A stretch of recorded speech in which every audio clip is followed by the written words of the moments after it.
Between the flashing lights and yellow tape, there's a growing new concern within gun crime in America, with the very weapons being used.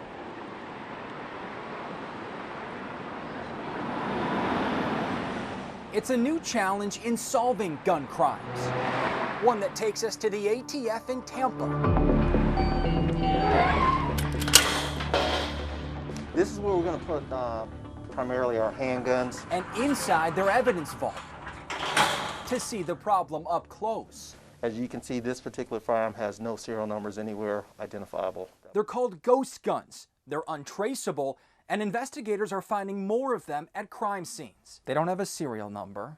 Correct. There's no background check. Correct. Is that a big concern? Well, absolutely. If we let them take our guiding gun. Well, it's known as the gunshine state. There we go. We have 6 bays. We're fully automated. Press it as softly as you can. Thing is, you typically won't find ghost guns sold at licensed dealers. You technically do not need me if it's not a serialized firearm. Instead, they're often sold online as gun kits. Technically, they're unfinished firearms, so there's no serial number or background check required. Nothing to stop a criminal from buying one and building it. That seems like a bit of a loophole. Absolutely. Absolutely, but they can do that.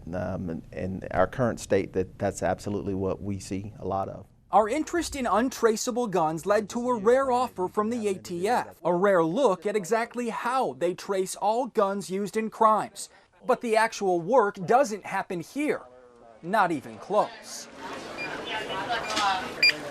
Watch your step. Thank you. DC to West Virginia.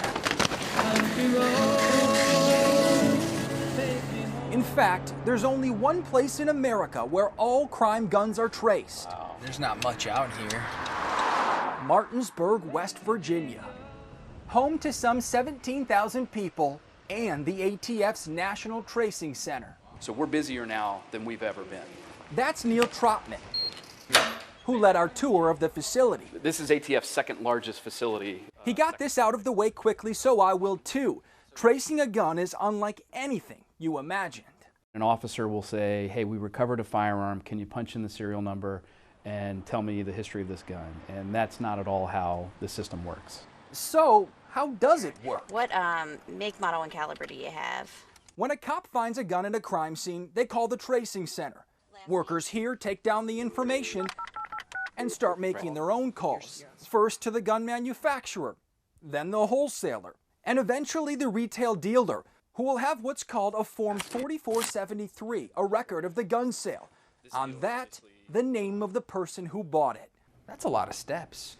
There are some steps. It's not just a snap of the finger. No. Let's go right here so we can. And what if a dealer goes out of business? These are all the 4473s. And here's a typical. They're required to send their records to the tracing center. Right now, there's 4 to 6 million new records per month. Boxes upon boxes, waiting to be processed. Around 2008, we reached a point where we were receiving so many out-of-business records that we had to process that the floors were looking like they were starting to buckle. We had too many boxes inside, and we had to start storing some off-site. It started with 2 shipping containers in the parking lot. Now they have 35.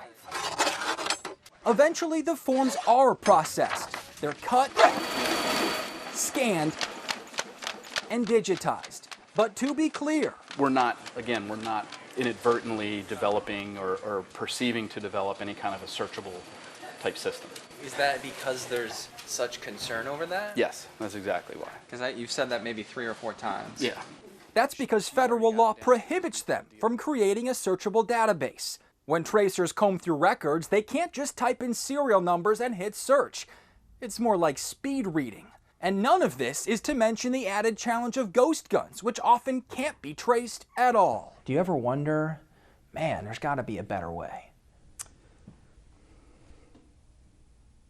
No, I'm not going to answer that. Well, certainly that's probably the first thought that would come across any individual's mind, is that there has to be a better way. A pair of bills in Congress aim to modernize the tracing process, but so far, neither have made it out of committee. It's a change that can be made relatively easy, just that it's not going to come from ATF. It has to come from Congress.